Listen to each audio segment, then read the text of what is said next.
알겠습니다. 피감기관 이거 합니까? 예. 예, 이 민주당이 좀 표현대로 이제 싸움하는 이 민주당과 자유한국당은 모두 어제 총선 기획단을 발족했습니다.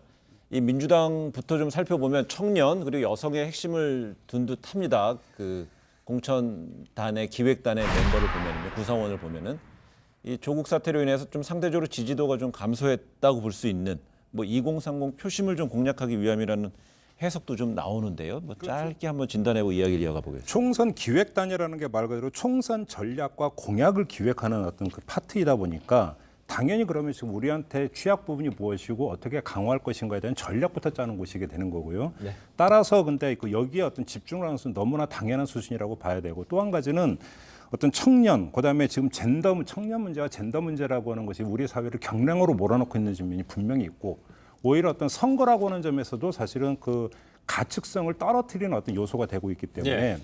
다양한 차원에서 입체적으로 조망에 들어가기 위해서 구성을 다양하게 하는 것은 어찌 보면 너무나 어떤 정석에 가까운 거라고 볼 수 있는 거죠. 네.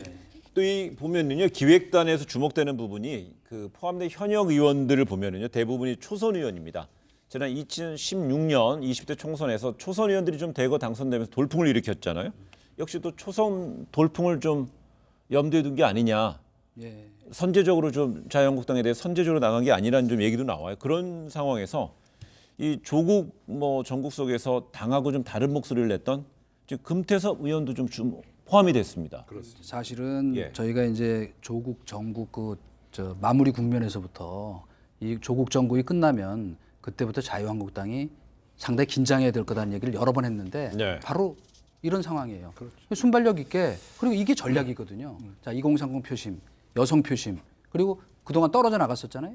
그다가 당내에서 이렇게 쓴소리하는 사람도 예. 우리는 포용하고 끌어안고 또 그 우리 전략의 어떤 그 단위 속에서 논의할 거다라는 그 자체가 메시지거든요. 근데 이제 좀 이따 얘기하겠지만 이 상대 쪽은 전혀 그 진영을 갖고는 물갈이할 것 같지 않으니 거기서 벌써 예. 승패가 갈렸다. 지금 화면 보면요, 장제원 의원이 지금 이런 어떤 그 민주당의 움직임에 대해서 섬뜩한 결기. 네. 가 느껴진다 이렇게 좀 아주 그러니까요. 이건 되게 칭찬한 거죠. 그렇죠. 다름을 인정하는 민주당의 모습은 결기를 그러니까 가늠하게 한다. 이런 예. 식으로 이야기를 하고 있으니까.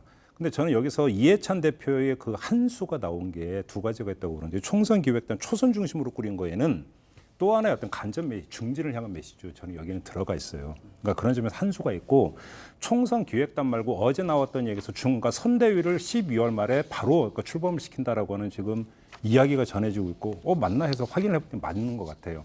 제가 볼 때는 이거는 모든 걸 정리하는 한 수가 될 가능성이 있다고 봐요. 네. 뭐 이거 시간 되면 좀 이따 말씀을 드리겠지만, 이해찬 대표의 지금 그 어떤 그 전략통으로 어떤 이야기 되어왔던 이해찬 대표의 정치 내공이 지금 본격적으로 지금 하나하나 둘씩 나타나고 있는 것 같다라고 평을 해야 될 것 같습니다.